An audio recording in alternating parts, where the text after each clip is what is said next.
ನಮಸ್ಕಾರ. ಮಹಿಳಾ ದಿನಾಚರಣೆ ಶುಭಾಶಯಗಳು. ನನ್ನ ಅಕ್ಕ ನನಗಿಂತ 3 ವರ್ಷ ಮೊದಲೇ ಹುಟ್ಟಿದವಳು. ಮನೆಗೆ ಮಹಾಲಕ್ಷ್ಮಿ ಆಗಮನವಾಯಿತೆಂದು ಸಿರಿ ಸಂಪದ ತಂದವಳು. ಸುಖ, ಸಮೃದ್ಧಿ, ಶಾಂತಿ ಎಲ್ಲ ತಂದು ತನ್ನ ಮುದ್ದು ಮಾತುಗಳಿಂದ, ಆಟ ಪಾಠಗಳಿಂದ ಮನೆಯನ್ನೇ ಸ್ವರ್ಗವಾಗಿರಿಸಿದವಳು. ನನ್ನ ತಮ್ಮ ನನಗಿಂತ 3 ವರ್ಷ ನಂತರ ಬಂದವನು. ಬಾಡಿದ ಮುಖದಲ್ಲಿ ಮಂದಹಾಸವನ್ನು ತಂದವನು. ಕುಲದೀಪಕನ ಆಗಮನವಾಯಿತೆಂದು ಇಡೀ ಊರಿಗೆ ಸಿಹಿಯೂಟಕ್ಕೆ ಕಾರಣನಾದವನು. ಅವನ ಪಾದ ಭೂಮಿಗೆ ಸ್ಪರ್ಶವಾಗದಂತೆ ತೋಳಿನಿಂದ ತೋಳಿಗೆ ವರ್ಗಾವಣೆಗೊಂಡವನು. ಹರುಷದ ಹೊನಲು ತಂದವನು. ಆದರೆ ಮಧ್ಯದಲ್ಲಿ ಹುಟ್ಟಿದ ನಾನು ಮಾಡಿದ ಅಪರಾಧವಾದರೂ ಏನು? ಹೆಣ್ಣೆಂದು ತಿಳಿದು ಅಕ್ಕಪಕ್ಕದ ಮನೆಯವರು, ನೆರೆಹೊರೆಯವರು ಅಯ್ಯೋ ಹೆಣ್ಣಾಯಿತೆ, ಗಂಡಾಗಬಾರದೆ ಎಂದು ಲೊಚಗುಟ್ಟಿದವರು ಯಾರು? ನಾನು ಹೆಣ್ಣೆಂದು ತಿಳಿದು ನನ್ನ ಅಜ್ಜಿ 3 ದಿನ ನನ್ನ ಮುಖವನ್ನು ನೋಡಲಿಲ್ಲ. ನಾನು ಹೆಣ್ಣೆಂದು ತಿಳಿದು ನನ್ನ ತಾಯಿ 3 ದಿನ ನನಗೆ ಹಾಲುಣಿಸಲಿಲ್ಲ. ಇವರೆಲ್ಲರೂ ಯಾರು? ಹೆಣ್ಣಿನ ಶೋಷಣೆ ಮಾಡುತ್ತಿರುವವರು ಪುರುಷರ, ಸ್ತ್ರೀಯರ ಅಥವಾ ಈ ಸಮಾಜವ? ನೀವೇ ಹೇಳಬೇಕು.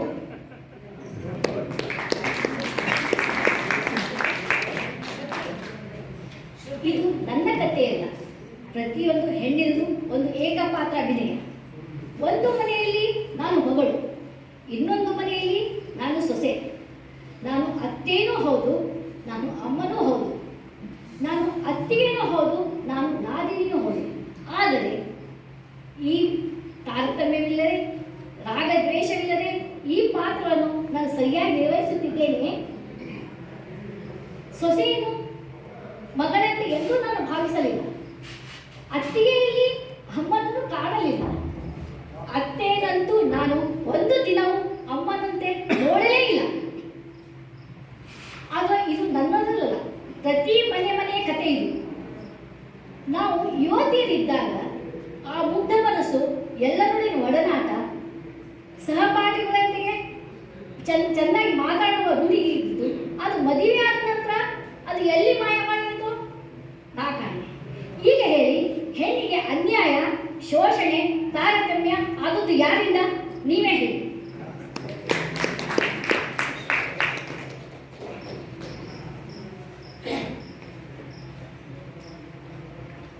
ನಾನು ಈ ಮನೆಯ ಸೊಸೆ. ನನ್ನ ಮನೆ, ನನ್ನ ಊರು, ನನ್ನ ಬಂಧು ಬಳಗ, ಕೊನೆಗೆ ನನ್ನ ಅಸ್ತಿತ್ವವನ್ನೇ ಅಳಿಸಿ ಹಾಕಿ ನನ್ನ ಪತಿ ಹಾಗೂ ಅವರ ಕುಟುಂಬ ನನ್ನದೆಂದು ನಂಬಿ ಬಂದವಳು ನಾನು. ನನ್ನ ನನಗೇಕೆ ಹಿಂಸಿಸುವಂಥ ಮಾತುಗಳು? ಅತ್ತೆ ನಾಗನೀರಿಂದ ನನ್ನ ಮೇಲೇಕೆ ದೌರ್ಬಲ್ಯ? ಮಗನ ಪ್ರೀತಿ ಹರಿದು ಹಂಚಿ ಹೋಯಿತು ಎಂಬ ಆಕ್ರೋಶವೇ? ಅವರು ನಿರೀಕ್ಷಿಸಿದಷ್ಟು ಒಡವೆ ವರದಕ್ಷಿಣೆ ನಾನು ತರಲಿಲ್ಲ ಎಂಬ ಕೋಪವೇ? ನನ್ನ ಪತಿಯ ಅಸಹಾಯಕತೆಯನ್ನು ನಾನು ತಿಳಿಯಬಲ್ಲೆ. ಸಾಕಿ ಸಲುಹಿದ ತಾಯಿ, ಒಡ ಹುಟ್ಟಿದವರು, ಪ್ರೀತಿಯ ಮಡದಿ, ಇವರಲ್ಲಿ ಯಾರನ್ನು ಆಯ್ಕೆ ಮಾಡಿಕೊಳ್ಳಬೇಕು ಎಂಬ ಅವರ ಗೊಂದಕ್ಕೆ ಕಾರಣರಾದವರು ಯಾರು?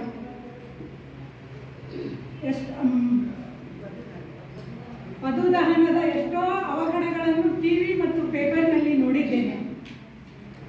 ಆ ಅಳುಕು ನನ್ನಲ್ಲಿ ಯಾವಾಗಲೂ ಕಾಡುತ್ತಿದೆ. ಮುಂದೆ ನನಗೇನಾದರೂ ಇಂಥ ಅಪಾಯ ಸಂಭವಿಸಿದರೆ ಹೊಣೆ ಯಾರು?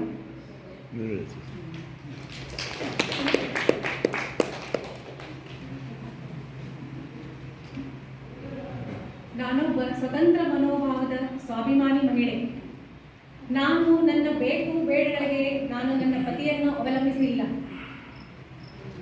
ಇತರ ಮಹಿಳೆಯರಂತೆ ನಾನು ಅವಲಂಬಿಸಿಲ್ಲ. ನಾನು ಏಕೆಂದರೆ I am A working lady. ನನಗೆ ನನ್ನದೇ ಆದ ಆದಾಯ ಉಂಟು. ಅದು ಕೂಡ ನನ್ನ ಪತಿಗಿಂತ ಸ್ವಲ್ಪ ಜಾಸ್ತಿಯೇ ಆಗೇ ಇದೆ. ಹೀಗಾಗಿ ನಾನು ಇತರ ಮಹಿಳೆಯರಂತೆ ನನ್ನ ಪತಿಯನ್ನು ಅವಲಂಬಿಸಬೇಕಾಗಿಲ್ಲ. ಸಮಾಜದ ನಿಬಂಧನೆಗಳು ನನಗೆ ಅನ್ವಯಿಸುವುದಿಲ್ಲ. ನಾನು ನನಗೆ ಅನಿಸಿದ್ದನ್ನು ಉಡುವ, ತೊಡುವ, ಖರೀದಿಸುವ ಎಲ್ಲ ಸ್ವಾತಂತ್ರ್ಯವೂ ಕೂಡ ನನಗೆ ಇದೆ. Even I can arrange the solo tour for me without asking my husband. ಈ ಎಲ್ಲ ಕಾರಣಗಳಿಂದಾಗಿ ಮನೆಯಲ್ಲಿ ಈ ನನ್ನ ಸ್ವತಂತ್ರವನ್ನು ಸಹಿಸುವುದರ ಜೊತೆಗೆ ಮನಸ್ತಾಪ ಉಂಟಾಗುತ್ತಿದೆ ಮತ್ತು ನನ್ನ ನೆರೆಹೊರೆಯವರು ಕೂಡ ಅವರ ಜೊತೆಗೂ ಕೂಡ ನನ್ನ ಮನಸ್ತಾಪ ಉಂಟಾಗುತ್ತದೆ. ನನ್ನ ಪತಿಯ ಜೊತೆಗೆ ಸುಮಾರು ವಿಷಯಗಳಲ್ಲಿ ಕಾಂಪ್ರಮೈಸ್ ಮಾಡಿಕೊಂಡು ಜೀವನ ಸಾಗಿಸಬೇಕಾಗಿದೆ. ಈ ಎಲ್ಲ ಒತ್ತಡಗಳಲ್ಲಿ ಬದುಕೋಕ್ಕಿಂತ ಒಂಟಿಯಾಗಿ, ಸ್ವಾಭಿಮಾನಿಯಾಗಿ, ಸ್ವತಂತ್ರವಾಗಿ ಬದುಕಬೇಕೆಂದು ನನ್ನ ಮನಸ್ಸು ಬಯಸುತ್ತಿದೆ. ನನ್ನ ನೆರೆಹೊರೆಯವರು ಮತ್ತು ನನ್ನ ಸಹೋದ್ಯೋಗಿಗಳು ನಿನ್ನ ಕೈಯಾರೆ ನಿನ್ನ ಜೀವನವನ್ನು ನೀನು ಹಾಳು ಮಾಡಿಕೊಳ್ಳುತ್ತಿದ್ದೀಯಾ ಎಂದು ನನ್ನನ್ನು ಹೆದರಿಸುತ್ತಿದ್ದಾರೆ. But I don't care. I love my life and I want to enjoy it on my own terms.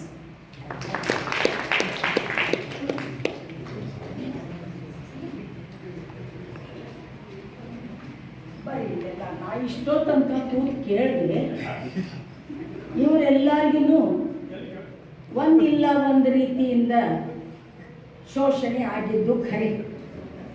ಆದ್ರೆ ಈ ಹೆಣ್ಣುಮಕ್ಕಳು ನಾನು ಇವ್ರಿಗಿಂತ ಹೆಚ್ಚು ಸ್ವೇಚ್ಛಾಚಾರ, ನಾನು ಒಬ್ಬ ಪ್ರಜ್ಞಾವಂತ ಮಹಿಳೆ, ಏನೋ ಸ್ವಲ್ಪ ಸಮಾಜಶಾಸ್ತ್ರ ಅಧ್ಯಯನ ಮಾಡಿದವಳು, ಇವರೆಲ್ಲರಿಗೂ ಶೋಷಣೆ ನೋಡಿದ ಮೇಲೆ ನನಗನ್ನಿಸ್ತದೆ ಇವ್ರಿಗಿಂತ ಹೆಚ್ಚಿನ ಸ್ವೇಚ್ಛಾಚಾರ, ಶೋಷಣೆ ಆದ ಹೆಣ್ಮಕ್ಳನ್ನು ನೋಡೇನಿ. ಅದರ ಜೊತೆಗೆ ಯೌವನದ ಒಂದು ಆನಂದದಲ್ಲಿ, ಹುಮ್ಮಸ್ಸಿನಲ್ಲಿ ಸ್ವಾತಂತ್ರ್ಯವೇ ಸ್ವೇಚ್ಛಾಚಾರ ಅಂತ ತಿಳ್ಕೊಂಡು ಈಗೆಲ್ಲ ಹೊಸದಾಗೆ ಬಂದಾವ ಇವು ಲಿವಿಂಗ್ ರಿಲೇಷನ್ಶಿಪ್, ಓಪನ್ ಮ್ಯಾರೇಜ್, ಇಂಥದ್ರಲ್ಲಿ ಅವೆಲ್ಲ ಅತ್ಯಂತ ಪ್ರಸ್ತುತವಾಗಿ ನಡ್ತಾ ಇರುವಂಥ ಸಂಗತಿ.